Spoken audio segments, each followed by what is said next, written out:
So, rather than me swearing, you'll see this guy a little bit, alright? Nutritional BS. This is where I'll probably stop making any friends in a minute when we start talking about this. Basically, I'm going to talk you through a few things that, in my opinion and the opinion of my peers, is bull sitting on a toilet. Okay. Any nutritional strategy that produces fat loss at the expense of long-term health. So basically, any of these sort of quick fixes that is just going to give you, you have like a month program or a couple of weeks, and you're just going to drop X amount of weight within that time, but they just couldn't give a monkeys about your health at the end. And even things like the Atkins diet will fall into that as well.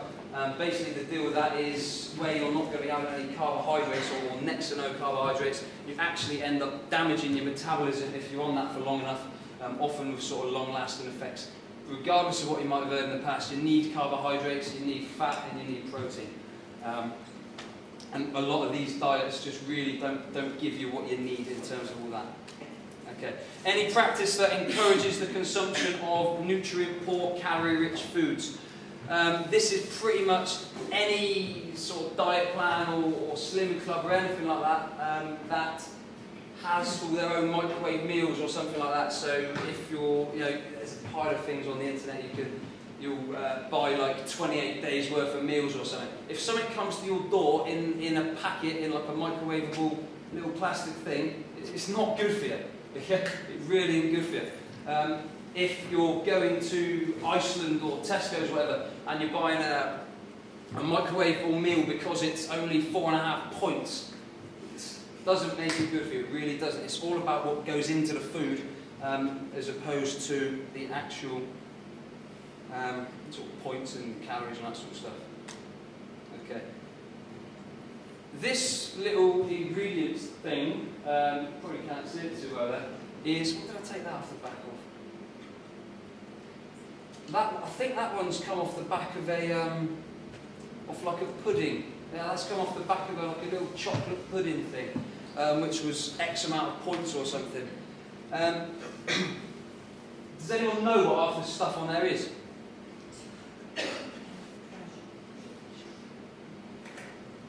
It's that bull on his toilet. That's what it is. It's just chemicals and stuff you can't use. Really. You eat it, but you ain't got a clue what it is. I ain't got a clue what half the stuff is. Okay? Not great. This is another one. What was this one? Oh, this was a beef lasagna, which was another sort of point scoring thing, I think. What we've got in there, we've got firming agents, synthetic vitamins been put in there, fat-filled milk powder, can't be good for you, modified maize starch, white wine whipping cream, just a pile of junk really. And when we sort of go through all this stuff in it, well, some of this stuff in a minute, you realise that this ain't no good for you. And anyone who's read the Hit and Miss diet, which a few hundred people have downloaded so far, will know just why all that stuff is not quite great.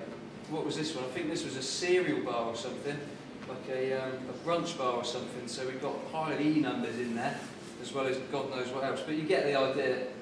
All this stuff's junk. Okay, all this stuff. Bull on the toilet. Okay.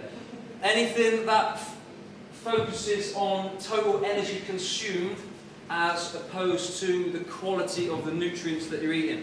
So any of these diets that say you have to eat 1,500 calories a day because you're the person who's burning 2,000 calories a day. So if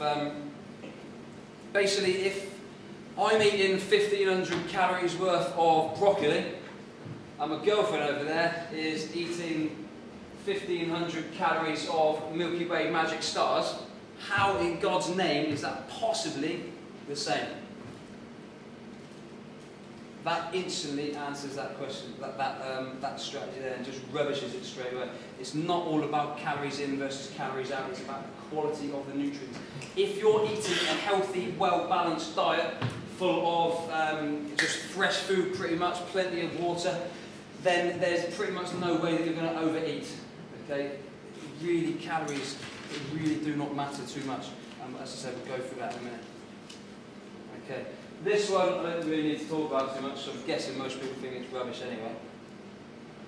Skinny shakes. I personally couldn't stomach it, so I just love eating. like most people. But again, these things are full of junk as well. This is, I think this was on the back of one of those. I think this was a Biggest Loser shake or something like that, or something or other. But again, full of rubbish, absolute gunk. If you look at the next one, this is another one of the Biggest Losers. If you look at all those E numbers down the bottom, not great for you. Absolutely not great for you. It just comes back to the bull sat on his toilet again, all of it. Okay. This is the one that will probably get chairs chucked at me. Anything that makes you count points, count calories, or weigh or measure food for any other purpose than actually creating recipes. Okay. Absolutely no need, and we're going to move on to that one very quickly, so I won't even dwell on it. I'm happy I've not had to duck as yet. Okay, so putting all that into consideration, how many nutritional practices out there are there that aren't based on that? With the exception of maybe like the whole food diet, which is like glycemic load based, which encourages all the fresh stuff.